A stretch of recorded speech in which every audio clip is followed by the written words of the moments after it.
নমস্কার বন্ধুরা, Sanchita's SS recipes YouTube চ্যানেলে আপনাদের সবাইকে স্বাগত।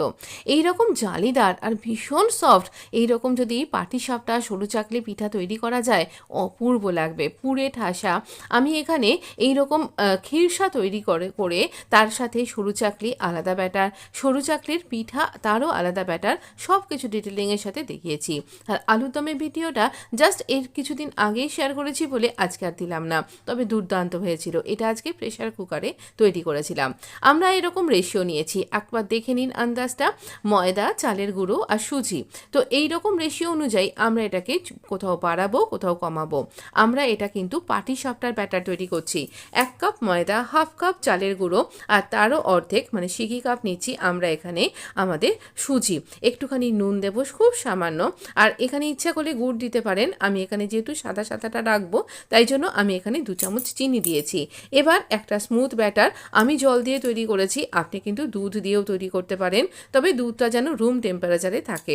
দুধ দিয়েও তৈরি করা যায়, কিন্তু আজকে আমি এটা জল দিয়ে তৈরি করেছি যাতে সবাই সুন্দরভাবে তৈরি করতে পারেন। অনেক সময় দুধটা অ্যাভেলেবল থাকে না সবার কাছে, হয়তো ফুরিয়ে গেল বা হয়তো আমরা খিরসা তৈরি করতে গিয়েই সেটাকে দুধটাকে ওখানে ইউজ করে ফেলেছি, বা এই পাটিসাপটাটা আপনি এটাকে দুধের সাথে ফুটিয়ে মালাই পাটিসাপটা করতে চাইছেন, সেই জন্য আমি এখানে জল দিয়ে তৈরি করা দেখাচ্ছি।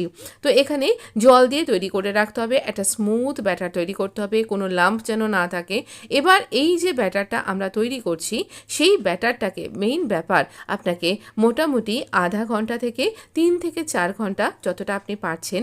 মনে হয় আমি যেমন ধরুন এখানে অতক্ষণ রাখিনি, আমি 2 ঘন্টা এখানে ভিজিয়ে রেখেছিলাম, তাতে করেই ভীষণ ভীষণ সুন্দর আমাদের পাটিসাপটা উঠে এসছে।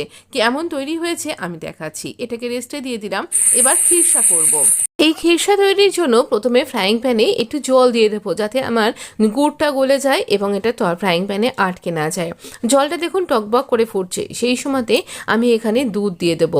মোটামুটি 2 কাপ মতন আমি এখানে দুধ দিয়েছি, যে দুধটা আগে থেকে জাল দিয়ে আমি এখানে ঠান্ডা করে নিয়েছিলাম। তো এখানে গরম দুধ দিলেও চলবে। তো যাই হোক, এটা ফুল ফ্যাট মিল্ক নেবেন, তাহলে আরও বেশি সুন্দর টেস্ট হবে, একদম ভীষণ সুন্দর টেস্ট হয় এটার। তো আমি এখানে একটু নরম করে রেখেছি খিরসাটা, যাতে করে এটা আর পরে আরেকটু টেনে যায়, আর এটা না সরু চাকলি দিয়েও যাতে খেতে খুব সুন্দর লাগে তার জন্য। আমি এখানে ডেসিকেটেড কোকোনাট নিলাম, আর এখানে প্রথমে দিচ্ছি চালের গুঁড়ো। 2 চামচ গোবিন্দভোগ চালকে জাস্ট ভালো করে মুছে পরিষ্কার করে নিয়ে আমি এইখানে গুঁড়ো করে নিয়েছি। গুঁড়ো করার স্ট্রাকচারটা একটু দারদারা হবে, যেমন আমরা ফিরনি বানাই না, ঠিক সেরকম। আর নিয়েছি 2 টেবিল চামচ আমি এরকম নারকোলের গুঁড়ো। তো এখানে ডেসিকেটেড কোকোনাট আমি এখানে দিয়ে দিলাম, দুটোই আমি এখানে ভালো করে এখানে নাড়াচাড়া করে মিশিয়ে নিচ্ছি। এইরকম মেশাতে গিয়ে কোনো যেন লাম্পস না পড়ে দেখবেন, আর দেখবেন চালটা একদম সেদ্ধ হয়ে যাবে আর নারকোলটাও আরও বেশি ফুলে যাবে। আপনি তাজা নারকোলও দিতে পারেন। সেই অবস্থায় আমি গুড় দিয়ে দিলাম। এইরকম মোটামুটি 1 কাপ মতন গুড় দিয়েছি। আমি হালকা মিষ্টি রেখেছিলাম, আপনি যদি মনে করছেন মিষ্টিটা বাড়াবেন তাহলে আরেকটু গুড় বা তার সাথে 1 চামচ চিনিও দিতে পারেন। এবার আমাদের ওটা খিরসাটা ঠান্ডা হয়ে গেছে, আমি সেই ফাঁকে কয়েকটা তৈরি করেছি। সত্যি বলছি, যদি বিশ্বাস করেন আমাকে, আমার প্রত্যেকটা পিঠে একদম ফার্স্ট টু লাস্ট সবকটা গোটা গোটা উঠেছে, প্রথম পিঠে নষ্ট হয়নি। দুটো ওভেনে চাটু চাপিয়ে দিয়েছি, এটাতে সরু চাকলি তৈরি করছি, জাস্ট হাতা দিয়েই ছড়াচ্ছি। আমি এরপর আরও কাছ থেকে নিয়ে গিয়ে সরু চাকলিটা দেখাবো যাতে দুটোই দেখতে পান, সেই জন্য ক্যামেরাকে এভাবে সেট করেছি। এটা পাটিসাপটার ব্যাটার। সরু চাকলির ব্যাটারটার কীরকম পজিশন আমি বলে দিচ্ছি। সরু চাকলিতে আমি একটুখানি ময়দার পরিমাণ বেশি দিয়েছি, সুজি আমি দিইনি, তো এই জন্য এটা এরকম হয়েছে। আর এটা তো দেখতেই পেলেন পরিমাণটা শুধু বাড়িয়ে দিয়েছি, যা রেশিও নিয়েছিলাম সেটাকে ডাবল করেছি।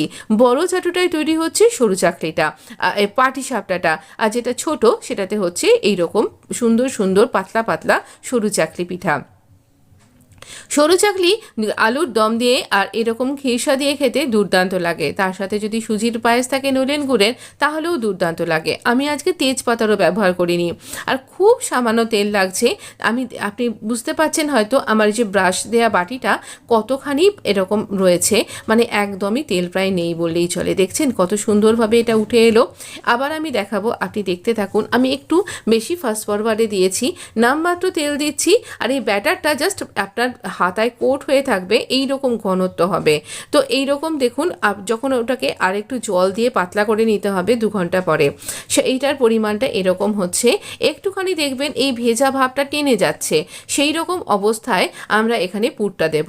যদি একটু এই দেখুন এটাকে তুলে নিলাম, আর এই দুটো চাটুকে একসাথে বসানো হয়ে কী হয়েছে জানেন, দুটোই কিন্তু আজ মিডিয়াম আছে। আমি না মানে একটা মুহূর্ত হাতটাকে খালি রাখতে পারছিলাম না, টানা করে যেতে হচ্ছিল, আর মানে খুব স্পিডে হচ্ছিল ব্যাপারটা। এবার এই খিরসাটা দেবো এরকম লম্বা করেই। আর এবার এখানে যেহেতু এরকম নরম করে রেখেছি না, এটাকে আমার আলাদা করে হাতে শেপ দিতে হচ্ছিল না। দেখুন সুন্দর উঠে গেল। আপনি খিরসার বদলে আমার তৈরি যে মাখা সন্দেশের রেসিপি নিশ্চয়ই ফলো করেছেন এতদিনে, তো সেই মাখা সন্দেশ দিয়েও কিন্তু করতে পারেন, অপূর্ব লাগবে। বা নর্মাল নলেন গুড়ের সন্দেশ, যা আমি আপনার সাথে অনেকবার শেয়ার করেছি, তাই দিয়েও করতে পারবেন, অপূর্ব সুন্দর হয়। মাখা সন্দেশ আর নলেন গুড়ের সন্দেশ তফাৎ তো অবশ্যই আছে, দুটো রেসিপি একবার চেক করে নেবেন, তাহলেই তফাৎটা বুঝতে পারবেন। তো দেখুন এইরকমভাবে আমি কিন্তু প্রত্যেকটা পিঠে এইভাবে করছি। যেটা পাটিসাপটা পিঠা, সেটা যাতে ফোল্ডিংয়ের সময় ভেঙে না যায়, তাই জন্য আমি একটু বেশিক্ষণ তাওয়ার মধ্যে রাখছি, ভালো করে কুক হতে দিচ্ছি আরেকটা দিককে।